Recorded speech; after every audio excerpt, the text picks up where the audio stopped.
In 2017, at the Summerdale and Springview apartment complexes, this card was coming up a lot: go to jail. That year, there were 433 calls to 911 to report violent crime, armed robbery, stabbings, fights. But in 2021, there were just 18 calls to the emergency line, most of them nonviolent. That's a 96% drop. The owner of the property says she did it in part by asking police to move in.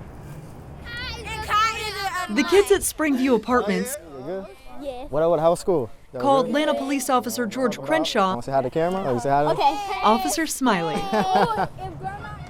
Coming here, love the kids, smiles, and I'm like, you know what? This community has so much potential. Like, I know we had a lot of problems. Don't get me wrong, but I'm like, I could, at least start. Yeah. So like I said, He moved in 5 months ago. So you gotta do, just talk to them. What is that? And spends most of his time off duty mentoring the kids who live there. Oh man, that's everything. Because they could witness it and see it for their own self that, oh man, especially in this neighborhood. Like, oh wow, I actually have a cool officer that lives here, this and that, or talks to me. A lot of times I give them donuts, stuff like that every other weekend. Officer Smiley likes where he lives. We're covered 100%. And property manager Yesenia Cienfuegos says that's intentional. I let him know, what I believe, to do the right thing. And also at the same time, that I was looking for police officers to live on site. As soon as she started the job, Yesenia went to the Atlanta Police Zone Commander to look for tenants who are cops. As soon as you mention Cleveland Avenue, everybody panics. But guess what? It's not as bad. It's not really bad. Right now, I have to say, with all that, security that we have, APD is 24/7.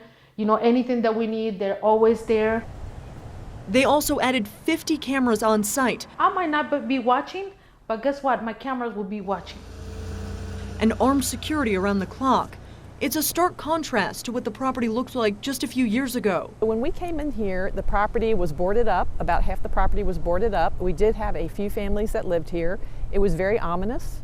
There was obviously very high crime activity. And actually, we have this property and the one across the street. It had one of the highest 911 call rates in the city. A lot of violent crime. We had over 250 violent crime 911 calls the year before we bought it. A lot of gunshots, a lot of aggravated assaults, armed robbery, fighting. It was just a very violent property, and it's totally transformed. Owner Marjy Stagmeir worked with students at Georgia Tech to design the property with families in mind. And let me give you an example of something they came up with. Is we had fences between the courtyards in our townhome units.